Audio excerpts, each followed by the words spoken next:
ठीक है। हमारा जो ये सिंघाड़ा है मतलब ये इतना फेमस है कि लोग आग यहीं से मेस से मतलब लेके जाते हैं। जैसे कई बार तो क्या होता है कि दिल्ली तक, कलकत्ता तक लोग यहाँ से भेजते हैं।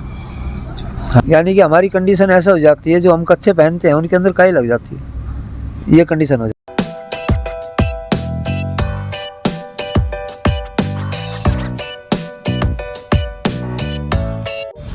नमस्कार दोस्तों, आपका स्वागत है दी बटनेर में। मैं आपका दोस्त और होस्ट आशुतोष मिश्रा।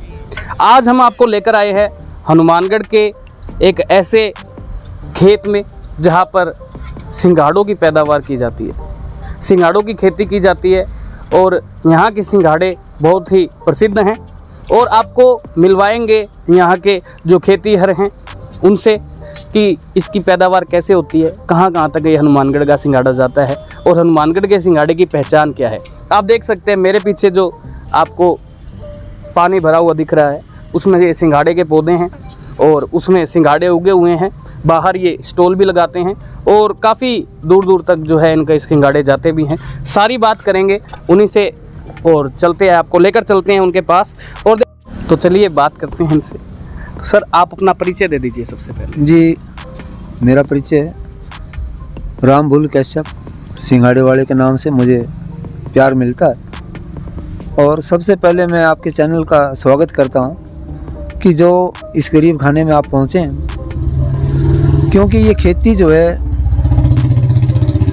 हमारे जो पूर्वज, मेरे पिताजी जिनका नाम श्री जग्गू राम जी था, उन्हीं के कर कमलों द्वारा इस खेती को यहाँ पे तैयार किया गया और मैं उन्हीं के इस कदम के पीछे चल रहा हूँ, जो कि आज आपका प्यार मिलता है और आपके प्यार की वजह से मैं इस खेती को कर पाता हूँ। तो सर, ये कब से कर रहे हैं ये खेती आप और आपका परिवार, जो सिंघाड़ों की खेती है हनुमानगढ़ में, राजस्थान में, कब से कर रहे हैं आप? ये सर मैं आपको अभी बताया जैसा कि मेरे पिताजी का नाम श्री जग्गू राम जी था और उन्होंने इस खेती को जो है हनुमानगढ़ के अंदर सबसे पहले उन्होंने इसको लगाया और उनके हिसाब से ही मैंने आज उनसे ये काम सीखा और मैं आज उस काम को कर रहा हूँ। हाँ जी। तो सर, लगभग कितनी पैदावार आप यहाँ से कर लेते हैं इसकी? पैदावार तो सर ऐसा है कि देखो, ये हरी खेती हर के नाम होती है, फिर भी मैं आपको इसका अंदाज़ा थोड़ा सा लगभग बता देता हूँ कि इसकी जो एवरेज है लगभग 5 या 6 के बीच में रहती है। 5 या 6 लाख जी जी जो आमदनी इसकी रहती है आपकी, 5 या 6 लाख आमदनी एक सीजन की फसल जी जो है, एक वर्ष तक उसमें काम करना पड़ता है। हाँ जी। और जब उसकी सीजन आता है जी तो उसकी जो फसल है वो 6 लाख रुपए तक आपको आमदनी देती है। जी बहुत। तो सर, कितने कुंटल यहाँ से सिंघाड़ा निकाल लेते हैं आप? इसकी काउंटल तो ऐसा है सर कि जैसे जैसे शुरुआत में तो जैसे हम कभी 10 किलो निकाल दिया, कभी 11 किलो, कभी 20 किलो, ये इसका हिसाब किताब रहता है डेली का। 10-20 किलो। अच्छा, और अब क्या है कि अब जैसे हम कुंटल, सवा कुंटल या 1.5 कुंटल तक पहुँचे हैं, अब पहुँचे हैं, तो जैसे जैसे आगे इसकी खेती और चलेगी वैसे वैसे इसका माल भी बढ़ेगा।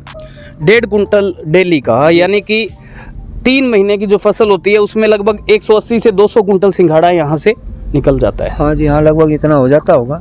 तो इतना सिंघाड़ा, हनुमानगढ़ की तो इतनी लागत नहीं होगी, तो कहाँ तक आप इस सिंघाड़े को लेकर जाते हैं बेचने के लिए? ये सर क्या है कि जैसे मेरे पास में आज से नहीं है, शुरुआत से ही, आज से करीबन इस खेत को लगते हुए मेरे हिसाब से 40 साल के लगभग पहुंच गए होंगे, यानी कि 20-25 साल तो मुझे भी हो गए हैं यहाँ पे काम करते हुए। और ये सिंघाड़ा जो है आज से नहीं लग रहा है, काफ़ी टाइम से लग रहा है। ये जो है हम किसी आड़त पे नहीं लेके जाते इसको और ना ही हम इसको सब्जी मंडी में लेके जाते हैं। ठीक है। हमारा जो ये सिंघाड़ा है मतलब ये इतना फेमस है कि लोग आग यहीं से मेस से मतलब लेके जाते हैं। जैसे डब्बा वाली है, अबोर है, एलनाबाद है, पीलीबंगा है, सूरतगढ़ है, गंगानगर है, यानी कि ये कई बार तो क्या होता है कि दिल्ली तक, कलकत्ता तक लोग यहाँ से भेजते हैं। हाँ जी। यानी कि जनरली जो मंडियों में बिकने जाता है वो यहाँ से 100 से 150 किलोमीटर की मंडियों में जाता है। जी जी। और जो यहाँ के सिंघाड़े को पसंद करते हैं वो दिल्ली, बेंगलोर, कलकत्ता तक भी, हाँ, जहाँ जहाँ भी मतलब इन लोगों की रिश्तेदारी है वो ज़्यादातर यहीं से भेजते हैं। जैसे किसी की रिश्तेदारी दिल्ली के अंदर है, कोई बेंगलोर है, कोई बॉम्बे है, वो ज़्यादातर मतलब यहीं से सिंघाड़ा लेके जाते हैं। तो सर, इसमें जैसे कितने व्यक्तियों की आवश्यकता होती है? आपके परिवार ही इसको करते हैं या अलग से भी आप जो है खेती मजदूर वगैरह आपको लाने पड़ते हैं, क्या है? नहीं देखिए, मेरा परिवार तो जो मेरे साथ में है जी। वो तो है ही, उसके अलावा भी मैं मतलब लेबर का इंतज़ाम करता हूँ। जी। लेबर को लगानी पड़ती है क्योंकि इसकी प्रतिक्रिया जो है सर बहुत लंबी है, ठीक है। यानी कि पूरा साल लग जाता है इस खेती को करने के लिए। सबसे पहले जो इसकी ज़मीनों की पाड़ करवाई जाती है, जिसको आप जुताई कहते हैं। तो मतलब इसके पूरी प्रोसेस आप बता दीजिए जैसे जी। आप बता रहे हैं। हाँ जी, क्योंकि ये ज़मीनों का जो है सबसे पहले इसकी पाड़ होती है, जिसको आप जुताई बोलते हैं, और उसके बाद में जुताई होने के बाद में फिर इसमें पानी भरा जाता है। पानी भरने के पश्चात इसके अंदर हम पनीरी तैयार करते हैं। जैसे अपने चावल की पनीरी जो तैयार होती है, उसी हिसाब से सिंघाड़े की भी पनीरी तैयार होती है। ठीक है। सिंघाड़े की पनीरी फिर खेत के अंदर लगाई जाती है, जैसे पानी भरने के बाद में। ठीक है। यानी कि जैसे इसका 2 फुट का या 1 फुट का अंतराल रखते हैं, उसी हिसाब से इसकी पनीरी लगती है। ठीक है। हाँ जी। और उसके बाद में जो है फिर इसके बाद में इसमें से घास निकालना पड़ता है, जिसको हम तो इसको वो सरवाड़ बोलते हैं, और वैसे घास भी बोलते हैं उसको। बाकी उसको ज़्यादातर क्या हम तो सरवाड़ ही बोलते हैं। उसका इतनी पैदावार हो जाती है कि सिंघाड़े से ज़्यादा तो वो हो जाता है। उसको निकालने के लिए कम से भी कम 3 महीने का टाइम चाहिए। ठीक। यानी कि 2-3 महीने जब तक हम उसको निकालते हैं, जब तक वो सिंघाड़ा ही आ जाता है। हाँ जी। यानी कि बिल्कुल आप फ्री नहीं हो पाते, पूरे साल इसमें आपको काम करना। नहीं सर, बिल्कुल भी फ्री नहीं हो पाते। यानी कि हमारी कंडीशन ऐसा हो जाती है, जो हम कच्चे पहनते हैं उनके अंदर काई लग जाती है, जन हो जाती है। जैसा कि इन्होंने बताया, बहुत मेहनत इसमें करनी पड़ती है। और जो आप यहाँ पर जैसे आपको तोड़ने के लिए जाना पड़ता है जी। तो डेली कितना टाइम लगता है आपको, जो 1 कुंटल 1.5 कुंटल सिंघाड़े? इसमें क्या है सर कि जैसे हम प्रातःकाल 6 बजे बढ़ते हैं इसके अंदर, और 6 बजे से लेके यानी कि हमें 2 तो कम से कम बज ही जाते हैं तुड़ाई के अंदर। यानी कि सुबह 6 बजे ये पानी में जाते हैं जी जी। सिंघाड़े निकालने के लिए, और दोपहर को 2 बजे तक जो है इनका तोड़ाई का काम पूरा होता है। जी। तो उसके बाद आप बेचना शुरू करते हैं? जी, हम तो क्या है कि हमने स्टॉल लगा रखी है लोगों के हिसाब से, जो कि लोग कहते हैं भाई आप यहाँ पे भी बेचें, जी। तो उसकी वजह से मेरे को यहाँ पे लगानी पड़ी। तो हमें तो इतना टाइम नहीं रहता कि हम बेच पाएँ, जी। पर हमारे क्या है कि जो व्यापारी गण है वो यहाँ पे लगा रखे हैं, उन्होंने बेच रहे हैं। ठीक हाँ है। जी। तो कुछ व्यापारी जो है यहीं से लेकर ताज़ा सिंघाड़े यहीं भी बेचते हैं जी। और दूर दूर तक भी लेकर जाते हैं। जी जी। तो ये जो इसका बीज है, जी। ये बीज कहाँ से आपको लाना पड़ता है? इसका बीज का क्या प्रोसेस है? ये सर क्या है कि इसका बीज कहीं पे भी नहीं मिलता है, ये बीज हमें इसको तैयार करना पड़ता है। ठीक है। हाँ जी। ये जो अब आप ये पीस देख रहे हैं, जैसे हमको अच्छा लगता है भाई ये सिंघाड़ा बहुत बढ़िया है, तो हम इसको तैयार करने के लिए ये जो सिंघाड़ा है इसको हम वहीं पे छोड़ देंगे। ठीक है। पेड़ में लगा हुआ ही? जी जी। इसकी तोड़ाई नहीं होती सर, ये क्या है कि लास्ट में फिर इसकी चुगाई होती है। ठीक है। चुगाई का मतलब क्या है कि ये पक जाता है, बिल्कुल इतना हार्ड हो जाता है कि आप इसको हथौड़ी भी मारेंगे तो ये फूटना नामुमकिन है। तो उसका क्या होता है कि जब इसको ये खेती हमारी जो है सिंघाड़े की ख़त्म हो जाएगी, उसके बाद में सर इसकी चुगाई होती है। ठीक है। चुगाई होने के पश्चात फिर इसके जो बढ़िया सिंघाड़ा जो बीज होता है इसका, वो हम इसको निकाल लेते हैं। ठीक है। उसके बाद में जो मतलब हमको लगता है भाई अच्छा नहीं है, उसको निकाल दिया जाता है। और इसका सर क्या है कि हमें हाथों हाथ इसके लिए जगह चाहिए। जगह का मतलब इसके लिए हमको एक क्यारी बनानी पड़ती है, चाहे वो कनाल की हो या 2 कनाल की हो। उस क्यारी को में मतलब उसकी सफाई करने के पश्चात उसके अंदर शुद्ध पानी भरा जाता है। पानी भरने के पश्चात फिर इसको बीज को डाला जाता है, और फिर ये अपने जो इसका टाइम है उस हिसाब से अंकुरित होता है। अंकुरित होने के बाद में फिर इसकी बेलें बनती हैं, और जब इसका भरपूर बेल बन जाती है, यानी कि इसका जब साइज़ इतना बड़ा हो जाता है बेल का, उसके पश्चात सर हम इसको लगाना शुरू करते हैं। जी, ये इसका वो है। ये इनके बीजों का और इसके जो छोटे पौधे इकट्ठे, जिसको पंजीरी बोली जाती है, वो उगाए जाते हैं। तो ये उसका प्रोसेस। इसमें जो मौसम का प्रभाव पड़ता है इस फसल में, जी जी। मौसम का क्या क्या प्रभाव पड़ता है? कई बार बारिश आती है, कई बार मौसम का तो ऐसा है सर, जैसे कि ये फसल जो है ठंड को मानती है। ठीक है। और अपने यहाँ पे तापमान की डिग्री इतनी पहुँच जाती है कि अब की बार तो इतनी मतलब गर्मी पड़ी है कि हमारी जो खेती है खड़ी हुई भी बढ़ चुकी है। आप देख रहे होंगे कहीं कहीं पे आपको पीलापन नज़र आ रहा है। जी जी। तो ये गर्मी का कारण होता है, तो इसमें हमें नुकसान भी है। बाकी ये है कि ज़्यादातर जैसे बारिश होगी तो बारिश का इसके अंदर कोई नुकसान नहीं है। ठीक है। हाँ जी, बारिश तो और अच्छी है। यानी कि बारिश का इसमें कोई नुकसान नहीं है। नहीं, बिल्कुल। ये फसल जो है ये शीत यानी कि ठंडे एरिया की है, और यहाँ कुछ ज़्यादा गर्मी पड़ने की वजह से ये फसल को नुकसान हो जाता है कई बार। और इसमें जब मान लो गर्मी नहीं पड़ती है तब फसल ज़्यादा होती होगी। जी बिल्कुल होती है। अब जैसे जैसे ठंड बढ़ रही है वैसे वैसे हमारा माल भी बढ़ रहा है। ठीक है। हाँ जी।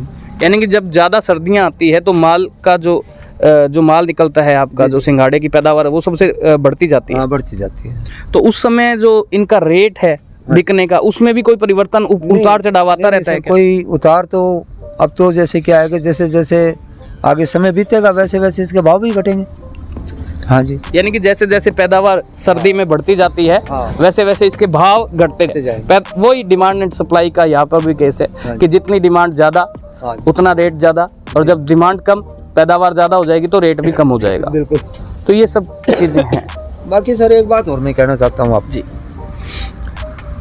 मैं आपके चैनल के माध्यम से एक बात कहना चाहता हूँ कि जैसे हम जैसे जो ज़मीनों में काम करते हैं, यानी कि गवर्नमेंट हमें किसान नहीं मानती।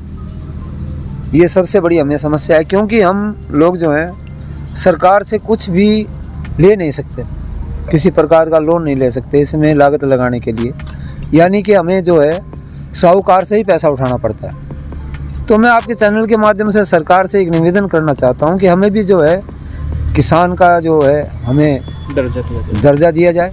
ये आपके चैनल के माध्यम से कहना चाहता हूँ, अपील भी है मेरी। ये सरकार आपको किसान ना मानने का कोई कारण आपके सामने अभी तक आया? सर हाँ, कारण तो बस यही है कि हम लोगों के पास में ज़मीन नहीं है, ये कारण है। अब ज़मीन हमारे पास में है नहीं और किसानी हम करते हैं, ये कारण है सर। यानी कि इनके पास ये जो किसी जिम्मेदार से ठेके पर आप ज़मीन लेते हैं, जी उस पर आप काम करते हैं, तो आपको सरकार के द्वारा किसान का दर्जा नहीं मिलता। जो किसान को फ़ायदे पहुंचाए जाते हैं वो आपको नहीं मिलते हैं। ये सब चीज़ इन्होंने कही कि सरकार ऐसे लोगों पर भी ध्यान दे जो किसानी करते हैं और पूरे टाइम अपने खेत में मेहनत करते हैं, लेकिन सरकार के द्वारा जो फ़ायदा किसानों को दिया जाता है वो इन्हें नहीं मिलता है। तो ये इनका कहना था। इन्होंने बताया कि कैसे ये फसल उगाई जाती है, कैसे इसको बेचा जाता है, क्या इससे आमदनी है, कितनी इसमें मेहनत है, वो आज आपको दी बटनेर बता रहा है इनके माध्यम से। कुछ क्या है कि यहाँ के लोगों को एक थोड़ी सी गलत फहमी है, वो गलत फहमी मैं दूर करना चाहता हूँ कि कई लोग कहते हैं कि जी ये गंदे पानी में सिंघाड़ा जो है होता है। तो मैं उन लोगों से एक बात कहना चाहूँगा कि भी आप किसी की बात पे ना चलें, आप यहाँ पे आकर के देखें, आप ही खुद ही बताएं कि भी अगर ये गंदे पानी में होता है तो कैसे तो हम इसको तोड़ पाएंगे। ठीक है जी, इसमें सारा ही काम करना पड़ता है, इसमें घास भी निकालना पड़ता है। तो ये गंदे पानी में कहीं भी सिंघाड़े की जो पैदावार होती है वो अच्छे पानी में होती है, चाहे वो बारिश का पानी हो या नहर का पानी हो, शुद्ध पानी में ये जो है खेती होती है। तो मैं उनसे ये बात कहना चाहूँगा कि आप लोगों की बातों में ना सुने और आप आकर के इस खेती को देखें कि भाई ये खेती है कैसी और इसमें कैसा पानी लगता है, कैसे नहीं होता है। तो मैं आपके चैनल के माध्यम से ये बात और कहना चाहता हूँ कि भाई उनकी बातों में ना आए, आप इस खेती को देखें और कहीं पे भी जो सिंघाड़े की जो खेती है वो अच्छे पानी में ही होती है जी। एक मिनट, शुभम चालू है नहीं, एक रोक के दोबारा चालू करें। कुछ लोग जो हैं उनका मानना ये है कि जो सिंघाड़े की फसल होती है ये गंदे पानी में, दलदल के पानी में होती है और वो लोग इस फसल को इसके फल को भी खाना पसंद नहीं करते क्योंकि ये ऐसे पानी में उगती है, ऐसा लोगों का कहना है। हमने तो आप देख लिया है, तो आप हमारे चैनल से अगर लोगों को बताना चाहे कि ये जो इनकी मान्यता है कि जो सिंघाड़े की फसल गंदे पानी में होती है, उसके बारे में आप क्या कहना चाहते हैं? मैं तो सर यही बात कहना चाहूँगा कि जहाँ भी सिंघाड़े की खेती होती है, एक मेरी बात नहीं है, जहाँ पे भी होती है, जैसे यूपी में होती है या कहीं भी इसकी खेती है, वो अच्छे पानी में होती है। जैसे चाहे नहर का पानी हो या कुएं का पानी हो या किसी मतलब गंदे पानी, जैसे गंदा पानी तो हम अपने उसको बोलते हैं, जैसे नगर पालिका का जो पानी इकट्ठा हो गया वो गंदा पानी हो गया। तो सर क्या है कि उसके अंदर एक घास होता है, उस घास का नाम मैं बता देता हूँ आपको। उसका घास का नाम जो है समुद्र शोक है, हम लोग उसको समुद्र शोक बोलते हैं और ये कुछ लोग उसको जलखुम्बी भी बोलते हैं। ठीक है। तो लोग क्या है कि सर उसको सिंघाड़ा समझते हैं, भाई ये सिंघाड़े की खेती है, पर ऐसा है सर वो सिंघाड़े की खेती नहीं होती है, वो घास होता है गंदे पानी में जो उगा होता है। तो लोगों की क्या उस चीज़ का वहम है। तो मैं आपके चैनल के माध्यम से बात कहना चाहूँगा कि वो लोग इस बात को अपने दिल से ही उतार दें कि भाई ये गंदे पानी में होता है, क्योंकि जो यहाँ भी सिंघाड़े की जो खेती है वो अच्छे पानी में होती है और आप इसको खाएं।